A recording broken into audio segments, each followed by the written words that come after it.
Hello everyone. तो कैसे हैं आप सब लोग। आई होप आप सभी लोग अच्छे होंगे और आप लोगों की वर्ग 2 की प्रिपरेशन अच्छे तरीके से चल रही होगी। आज इस वीडियो में हम बात करने वाले हैं वर्ग 3 के कैंडिडेट जो कि होल्ड में फंसे हुए हैं। उसके अलावा जो कमेंट्स सबसे ज़्यादा आए हैं कि जो क्वालिफिकेशन है प्रयोगशाला शिक्षक भर्ती की, जो प्रयोगशाला की आपकी काउंसलिंग होनी है, कोर्ट का आदेश भी आ चुका है। हो सकता है जून के बाद, यानी कि आपकी 4 जून को आचार संहिता खत्म हो जाएगी, उसके बाद उसकी काउंसलिंग करी जाए। तो सबसे ज़्यादा कमेंट्स आए हैं कि उसकी जो क्वालिफिकेशन है वो क्या होगी प्रयोगशाला शिक्षक की। और दूसरा सबसे बड़ा सवाल कि क्या प्रयोगशाला शिक्षक में बीएड वालों को लिया जाएगा या नहीं लिया जाएगा। और एक तीसरा प्रश्न बन जाता है सबसे ज़्यादा कि ओबीसी होल्ड में जो बीएड वाले हैं, क्या वो सेफ हैं या नहीं हैं। ये 3 क्वेश्चन बार बार कमेंट्स में आए हुए हैं, तो इन सभी पर हम चर्चा करने वाले हैं। सबसे पहले बात करने वाले हैं कि जो प्रयोगशाला शिक्षक की आपकी क्वालिफिकेशन है वो क्या होने वाली है। इसके बाद बात करेंगे प्रयोगशाला शिक्षक में बीएड को लेंगे या नहीं लेंगे। इसके बाद बात करेंगे जो ओबीसी होल्ड में बीएड वाले कैंडिडेट हैं, क्या वो सेफ हैं या नहीं हैं। चलिए शुरू करते हैं। सबसे पहले हम लोग बात करेंगे प्रयोगशाला शिक्षक यानी कि लैब टीचर।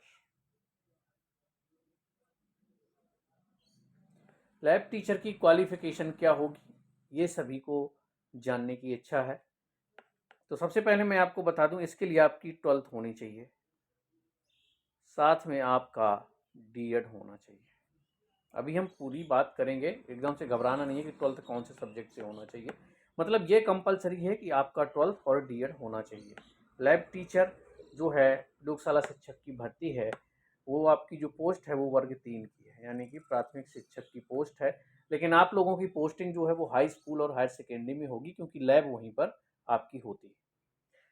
तो इसका जो पे स्केल होगा वो वर्ग 3 के बराबर होगा। ये भर्ती भी आपकी वर्ग 3 की ही है, इसीलिए कंबाइन एग्ज़ाम भी लिया गया था। प्रयोगशाला शिक्षक की भर्ती आपकी ट्राइबल विभाग में होनी है।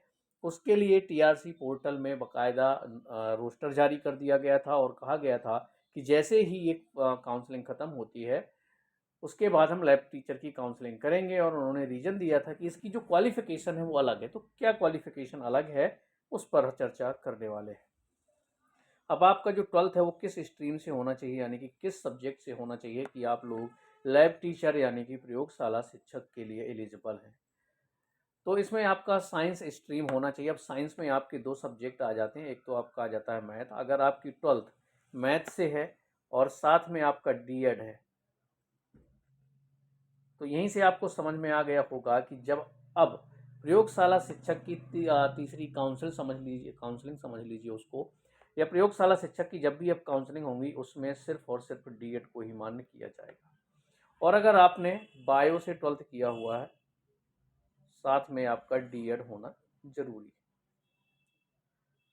तो अगर आपने 12वीं मैथ से की है और अगर आपने 12वीं बायो से की हुई है, साथ में आपका डीएड है, तो आप लोग प्रयोगशाला शिक्षक के लिए एलिजिबल रहेंगे, याद रखिएगा। अब यहाँ पर बात आती है कि बीएड को क्यों नहीं लिया जाएगा, क्योंकि अब कोई भी नई काउंसलिंग होगी, सुप्रीम कोर्ट के आदेशानुसार वहाँ से बीएड को बाहर कर दिया जाएगा, याद रखिए। तो ये थर्ड काउंसलिंग एक तरह से होगी आपकी प्रयोगशाला शिक्षक की। तो इस काउंसलिंग में डीएड को बाहर कर दिया जाएगा, याद रखिएगा। तो अब अगर जितने बीएड वाले कैंडिडेट हैं, अगर वो उम्मीद लगाए बैठे हैं कि इस प्रयोगशाला शिक्षक है और इसमें बीएड वालों को कंसीडर किया जाएगा, तो बिल्कुल भी नहीं किया जाएगा। मैं इसलिए कह रहा हूँ क्योंकि जो आपका अतिथि शिक्षक का जिन लोगों ने स्कोर कार्ड बनवाया हुआ है, उसमें आपके प्रयोगशाला शिक्षक में बीएड के मार्क्स दिए गए 100 मार्क्स। तो कई लोग कन्फ्यूज़न में हैं कि जब अतिथि शिक्षक में बीएड को एलिजिबल माना गया है प्रयोगशाला शिक्षक में, तो जो भर्ती होगी उसमें भी प्रयोगशाला शिक्षक में बीएड को एलिजिबल माना जाएगा। तो बिल्कुल भी नहीं माना जाएगा, मैं आपको बता दूं, वो सिर्फ अतिथि शिक्षक के लिए है। अब एक चीज़ें और आपको अतिथि शिक्षक और रेगुलर भर्ती में मैं आपको डिफरेंस बता देता हूँ। आपको पता है कि अगर आपने पीजी इंग्लिश से किया हुआ है, तो आपका स्कोर कार्ड जो अतिथि का बनता है वो वर्ग 1 के लिए भी इंग्लिश से बन जाता है और वर्ग 2 से भी इंग्लिश के लिए आपका स्कोर कार्ड बन जाता है। हालांकि जो आपका रेगुलर भर्ती होता है ना, उसमें अगर आपने पीजी किया है तो सिर्फ वर्ग 1 के लिए अप्लाई कर पाएंगे उसी सब्जेक्ट से। और अगर आपने ग्रेजुएशन जिस सब्जेक्ट से किया हो, वर्ग 2 में आप उसी से अप्लाई कर सकते हैं। ऐसा नहीं कर सकते कि आपने पीजी कर लिया तो वर्ग 2 इंग्लिश से भी अप्लाई कर पाएंगे अगर आपने पीजी इंग्लिश से किया हुआ है। तो याद रखिए अतिथि शिक्षक और रेगुलर भर्ती में काफ़ी चीज़ें जो है चेंजेस हैं, तो उससे कंपेयर मत करिएगा। तो बस इतना दिमाग में रखिए कि अब आपकी जो अगली काउंसलिंग होगी प्रयोगशाला शिक्षक भर्ती की, वर्ग 3 के प्रयोगशाला शिक्षकों की, उसमें बीएड को नहीं शामिल किया जाएगा। ठीक है, तो यहाँ से बीएड बाहर। तो 2 पॉइंट आपके क्लियर हो चुके हैं। एक तो पॉइंट हो गया आपका क्वालिफिकेशन का, तो मैंने आपको क्वालिफिकेशन में बता दिया कि आपकी मैथ से अगर 12th है प्लस डीएड है और आपका बायोलॉजी से 12th प्लस डीएड है, तो आप लोग प्रयोगशाला शिक्षक के लिए एलिजिबल है।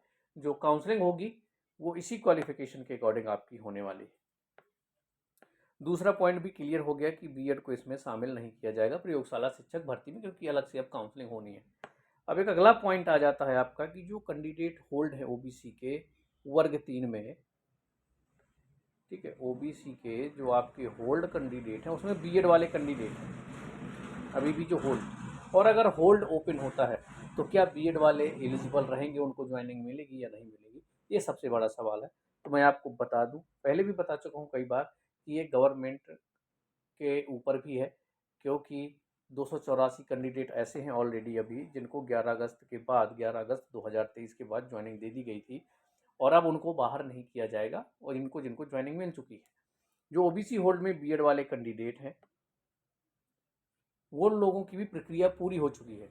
इनका बेनिफिट यही है कि इनकी प्रक्रिया पूरी हो चुकी है, इनकी काउंसलिंग हो चुकी है, स्कूल चॉइस फिलिंग हो चुकी है, तो पूरा प्रोसीजर कंप्लीट हो चुका है। तो जितने भी ओबीसी होल्ड वाले कैंडिडेट हैं इनको भी, ओबीसी होल्ड अगर ओपन होता है तो बीएड के कैंडिडेट को भी ज्वाइनिंग मिलने के 99.9% चांसेस है। मैं इतना बता देता हूँ, 0.1% सिर्फ ऐसा है कि शायद बीएड को ना लिया जाए, नहीं तो जितने ओबीसी होल्ड में बीएड वाले हैं उन सभी को ज्वाइनिंग लेटर मिलेंगे जैसे ही ओबीसी होल्ड होता है, होल्ड ओपन होता है तब। अगर ओबीसी होल्ड ही ओपन नहीं होगा तो फिर बात ही खत्म हो जाती है बीएड और डीएड की। लेकिन अगर ओबीसी होल्ड ओपन होगा तो जो ओपन होगा तो जितने भी बीएड वाले कैंडिडेट हैं जिनकी काउंसलिंग हो चुकी है और होल्ड हैं वर्ग 3 की, वर्ग 3 में, तो उन सभी को ज्वाइनिंग लेटर जारी किए जाएंगे। ठीक है, चलिए इसके अलावा अगर कोई इन्फॉर्मेशन है तो आप लोग कमेंट्स करके पूछ सकते हैं। मिलेंगे हम लोग नेक्स्ट वीडियो में।